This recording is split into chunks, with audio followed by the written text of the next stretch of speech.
അങ്ങനെ ഇന്ന് മാനന്തവാടിയിൽ നിന്നും കോഴിക്കോട്ടേക്ക്. ഇതാണ് ചിറ്റ താമസിക്കുന്ന വില്ലോ. ഇത് 4 ഫാമിലികൾക്കുള്ളതാണ്. ഇപ്പോൾ ഇവിടെ ചിറ്റ മാത്രമേ ഉള്ളൂ. ഇത് മാസം പകുതിയാകുന്നതുകൂടി ഒരു ഫാമിലി കൂടി വരും. പിന്നെ 2 മുകളിലുള്ള അത് സ്പേസ് ഒഴിവായി കിടക്കുകയാണ്.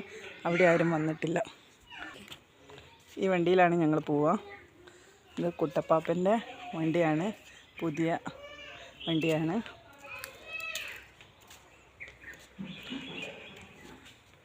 ഞങ്ങളെ വയനാട് ചെലുത്തുമ്പോൾ നിങ്ങൾ കാണാം. ഓക്കെ, ഫോട്ടോ എടുത്തു. ഇതാണ് ഇവരുടെ ഹൗസ്. വില്ലയുടെ ഓണർ വീടാണിത്. ഇന്ന് 30 ഇന്ന് 1-ാം തീയതിയാണ്.